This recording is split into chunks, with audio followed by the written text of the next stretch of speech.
Hey guys, this is Eric and welcome back to Flora and Fauna Park.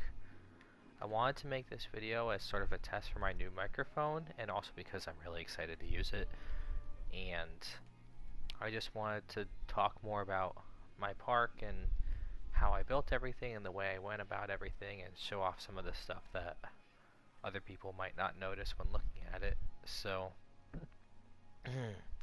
let's start with the first thing that I built for this park, which was lavender. And originally this ride was a lot shorter. The first thing I built for this coaster was this loop right here, and I actually built it at the same time as the antique car ride, with the intention of the entrance being this double loop of the automobiles here going through the loop, and the loop being here down at the bottom. Obviously that didn't turn out when I built the train later, and I sort of built the rest of the layout around that. I built this big cool helix right here that I built, and I put the car ride around that, and over here I built it on top of a mountain and put the car ride on the inside of the helix that time. And originally it was just these two helixes in the drop, and there was this second helix wasn't here. It would just exit this one, go over an airtime hill, and the ride would be done. Obviously that was pretty short for a feature attraction, so I did add that extra helix and the airtime hills at the end. And that was kinda it. I didn't have a lot of theming in the park yet, and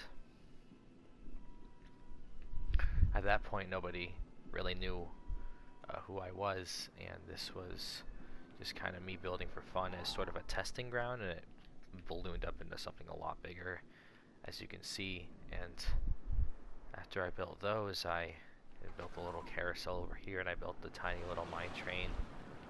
And at that point, there was a whip ride right here that I got rid of because I didn't like the building I made for it. And at that point I hadn't even had stations for any of my rides, so because I wasn't used to it yet. I just knew how to build coasters. There wasn't any lighting yet. I just had it looking fine at daytime most of the time, and I kind of like uploaded it to the workshop, and then I wanted to build more, so I built Maple over here, which was a bit of a challenge because you can only run one train on this, and I only had a couple rides in the park, so I ended up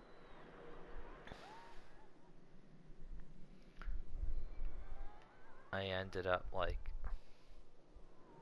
having really long lines for this one, and I built it at the same time as the sunflower swing so that it would go around it, and I didn't even have much of an entrance yet, let alone a train. And then I built the wooden coaster, and that turned out really nice. And I built the restaurant, and I couldn't figure out what to put into this space. So some people don't like this ride, and I think that's okay. But the idea was to have sort of a gravity group style wooden coaster that took up this tiny little space but still had the inversions and the airtime hills, and I wanted to give it a bit of a steampunk theme. Looking back now, it is very loose, as are most of the themes, because there isn't a lot of buildings to begin with. I still think that it looks nice, and it was at that time when I discovered the Frontier Workshop, and I found this train station. And originally I didn't think I would have room for a train, but I liked this station so much that I modified it to fit in my park, and I just kind of looped it all around. And this is NH99's train station, so credit to him for giving me inspiration, but everything else in this park is made by me. And then this is the only part of the park that's really its own section. I built it all together, and it was pretty difficult because I hadn't built a whole themed area before in this game. And when I first got attention for this park, not all of my coasters even had stations, because the game was still pretty new on console, and I think the average park is a lot better nowadays than it was then, so I still got attention back then. And after I had moved on to other projects like Island Expo and stuff like that, I would just get tired of doing those, because all the other projects I've done since then have been just me trying to outdo myself and do better each time. But with this park, I made it without knowing anybody was going to see it, and not to really impress anybody, but just for my own, just to have fun by myself. And for that reason, it's still my favorite. And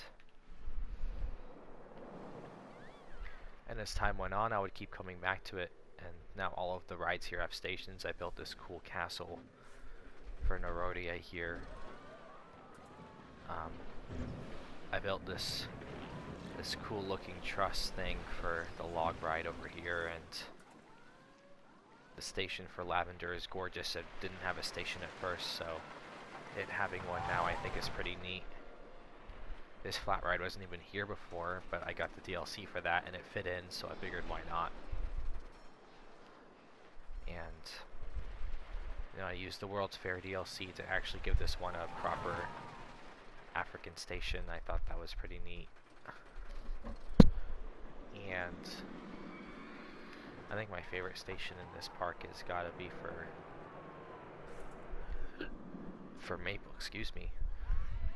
for Maple, just because I didn't have to mess with any of the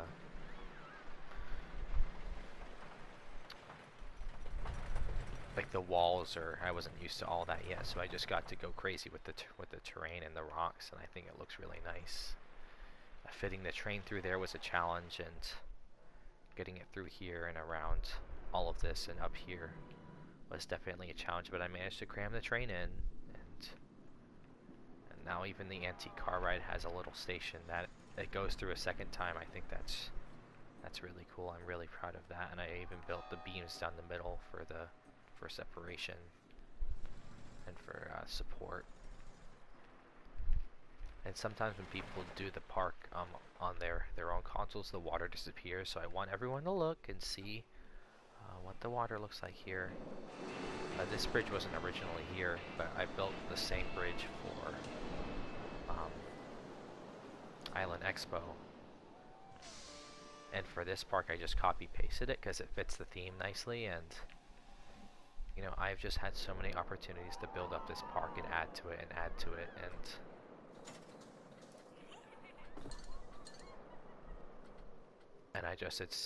I could probably fit another coaster if I really tried. The exploit would work for that. I don't really have space anymore. I've filled out every corner of the park that I can.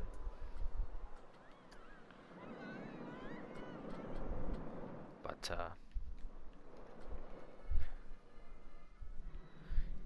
yeah, I guess we can go on some of the rides. I don't know how long the video is going for at this point, but we can set it back to nighttime. I think I like it looking best there. It does really look really nice during day, but I really outdid myself with the nighttime for this one. So let's look at Lavender and see how it's riding. It's been a little while since I actually went on. Let's take a look at it.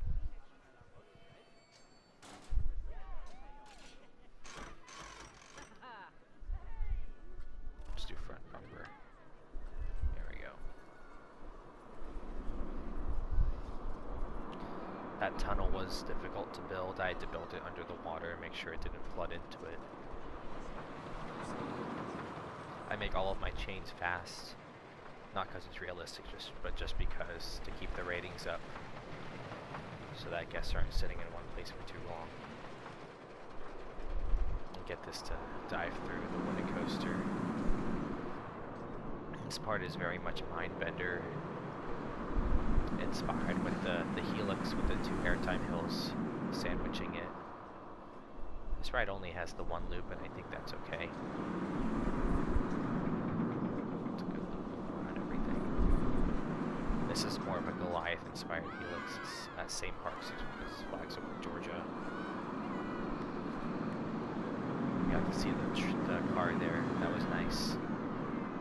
Some mid-course brakes for capacity. You got some part-time hills here at the end. It's not really realistic, but I think it looks cool. It's good for their ratings too. Oh, that station looks awesome. I'm glad that I built it up like that.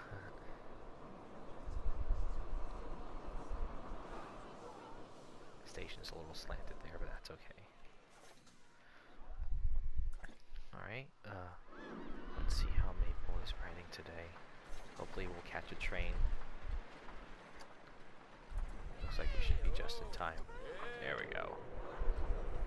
That looks great at night going under the train tracks into that launch. This coaster is very much an amalgam of Rip Ride Rocket with Velocicoaster, especially with the launch and with the elements and the airtime, but also the non-inverted loop is very Rocket-like. I love this turn over the water here.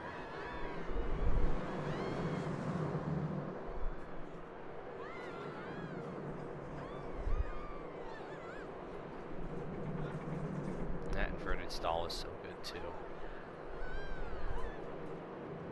Get some airtime hills here at the end. It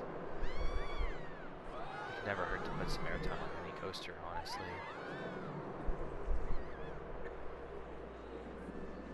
Yeah, love the station for that one. Excuse me. Alright. We'll look at Gator Wheels next. I do still love this coaster. Let me go through the rest of the layout real quick. I love the Gator I built for it. I worked really hard on that.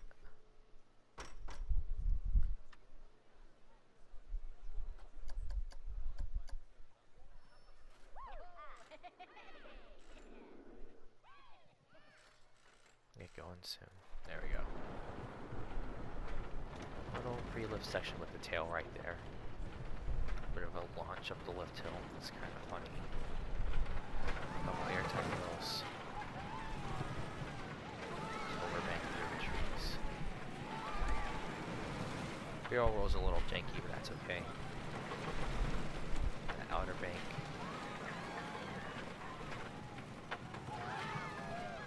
This is a fun layout to build. I'm glad I was able to cram so much in here. Plus the flat ride right there. And through the mouth.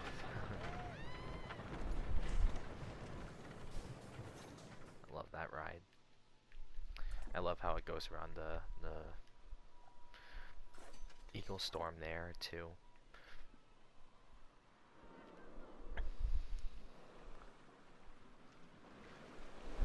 And I love how the mine train interacts with everything. I won't ride this one. I just want to look at it a little bit. I love the little seating areas I built for this park. It's kind of a pattern I do, even though the guests don't really sit at them for some reason.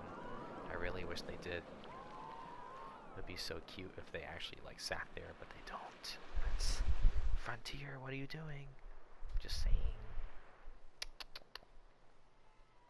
Oh, what's next? We can go on Jackal next. And pause it while it's going up the lift hill.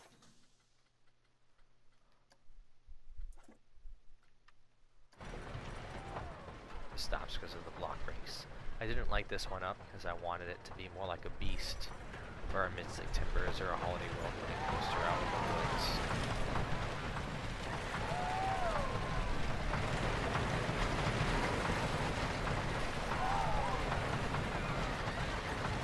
The trick track double up here. When we turn around. Double down here. This goes into the track here. Watch your head. It's very dark out here, and I think that's really cool. And then it ends like that. I love that one. I love limiting the how much space I have with a roller coaster. It allows me to get more creative with the layout. Instead of if I have a wide open space, sometimes I won't know what to do with it. Right.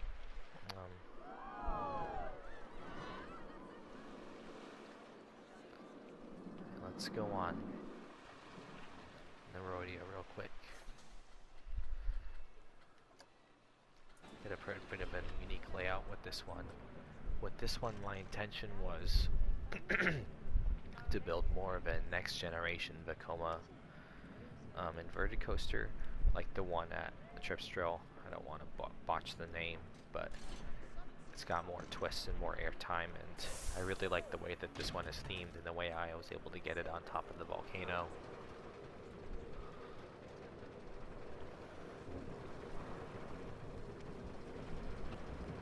With the torches right there, I think that looks really cool. Get it into that implement. Lots of near misses on this one. Really sharp turns, smooth corkscrews. Could be smoother, but that's okay. Bit of a weird transition here. The airtime hill right there. Through the cave under the waterfall. Another twist there. More airtime because it's raining some a little bit. With the rodeo, that last turn was actually the first thing I built for the ride. I wanted to have a sense of how big it was going to be. It ended up being the biggest turn on the ride just because of how big the octopus is. And sadly, guests don't really ride it, and it doesn't have any prestige points. I don't really understand why. It's got a perfect rating for the queue, and like, I guess the stats are pretty crappy, but oh well. What can you do? That shouldn't be there. Maybe it should. Still, it's kind of floating in midair. There we go. Alright, that was my little mic test for the park. I hope you all enjoyed, and hopefully I'll be able to make more videos like this, maybe do some collabs with other YouTubers. You can look forward to that in the future, and please like, comment, and subscribe. It does help with the algorithm. I hope you guys have a good rest of your day.